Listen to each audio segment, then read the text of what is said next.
సైట్లోకి రండి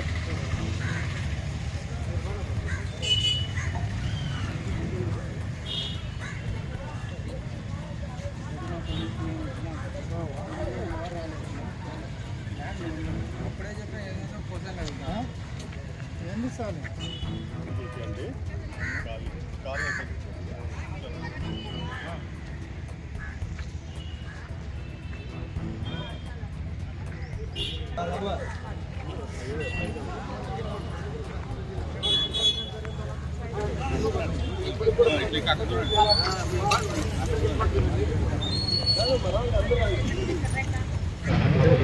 అనంతపురం నడిబొడ్డన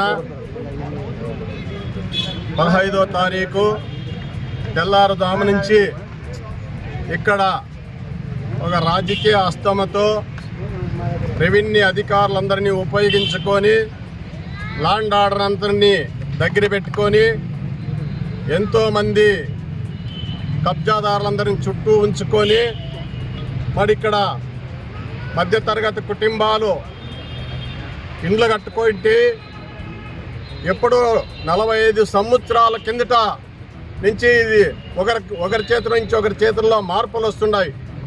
ఈ 5 ఎకరాల ల్యాండ్లో మరి 45 సంవత్సరాల నుంచి వస్తున్న ఈ ల్యాండ్ని ఈరోజు ఎవరో ఒక పోర్టు 220 ఎకరాలకి కోర్టులో వేసినారంట. 200 ఎకరాలకి ఇక్కడ సోత్రిం భూముల్లో అన్ని ఖాళీ చేపియాలా, లేదంటే దౌర్జన్యంగా డబ్బులు వసూలు చేయాలా పేదవారితో. అది ఒక ముందస్తు ప్లాన్ వాళ్ళందరిది. అందుకు మొన్న 15వ తారీఖు ఇక్కడ ఒక 18 ఇండ్లు కూలగొట్టడం జరిగినది.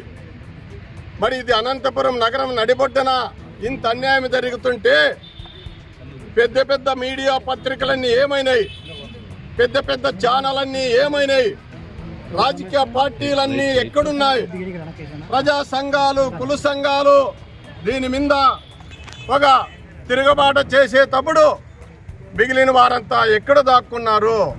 వాళ్ళందరూ రావాలి, వీళ్ళందరికీ బాధ్యతగా నిలవాలి, వీళ్ళందరికీ సపోర్ట్గా ఉండాలి.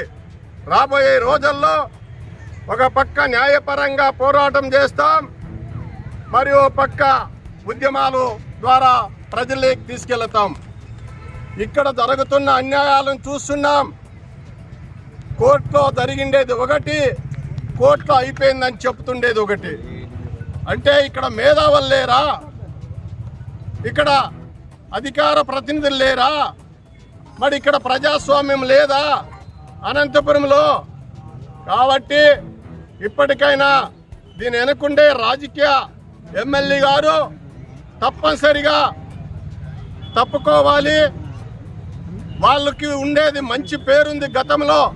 నాకు 1990 నుంచి వాళ్ళ కుటుంబంతో పైటాల రవీంద్రతో మాకెంతో సప్త సంబంధాలు ఉండేటివి.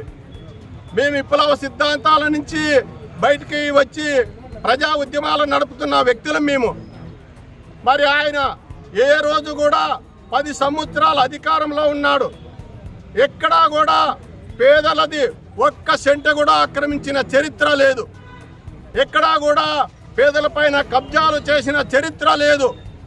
ఈరోజు అదే దారిలో నడవాలని మేము స్థానిక ఎమ్మెల్యే గారిని కోరుతున్నాం.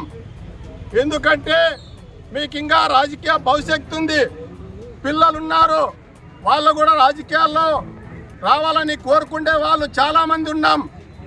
కాబట్టి ఇప్పటికైనా ఆ కబ్జాదారులకు ఎక్కడికి సపోర్ట్ చేయకూడదని చెప్పి మేము ఈ మీడియా ద్వారా తెలియజేస్తున్నాం. ఒకవేళ మీరు ఎక్కడైనా కబ్జాలను ప్రోత్సహించినట్లయితే తప్పనిసరిగా ఎక్కడెక్కడ రాప్తాడు నియోజకవర్గంలో కబ్జాలు జరుగుతున్నాయో వాటన్నిటినీ కూడా సర్వే నెంబర్లతో సహా తీసుకుంటాం. తీసుకొని లక్షలాది పాంప్లెట్లు ముద్రించి తప్పనిసరిగా ప్రజల్లోకి తీసుకెళ్తాం. రాజకీయంగా మీకు అడ్డకట్ట వేసే ప్రయత్నం కూడా చేస్తాం. ఇప్పటికే చాలా మించిపోయింది. ఈడ దాదాపు 3-4 కోట్ల ఆస్తి నష్టపోయినారు జనాలు. వాళ్ళందరికీ మీరు బాధ్యతగా నిలవండి. వాళ్ళకి ఏ రకంగా న్యాయం చేస్తారో మీరు ఎమ్మెల్యేగా సపోర్ట్ చేసి వాళ్ళకి న్యాయం చేయాలని మేము ఈ మీడియా ద్వారా కోరుతున్నాం. రాబోయే రోజుల్లో మీరు దీని మీద ఖచ్చితంగా ఉండాలి. మీ పాత్ర ఎక్కడా లేకోకుండా మీరు మంచి పాలన చేయాలి. విద్యాపరంగా అభివృద్ధి చేయండి, వైద్యం పరంగా అభివృద్ధి చేయండి, సాగునీటి ప్రాజెక్టులు నిర్మాణం చేపట్టండి, మరి రైతులకు సపోర్ట్గా ఉండండి. అంతేగాని కబ్జాల విషయంలో దూరంగా ఉండాలని చెప్పి మేము మరొక్కసారి ఎమ్మెల్యే కుటుంబని కోరుతున్నాం.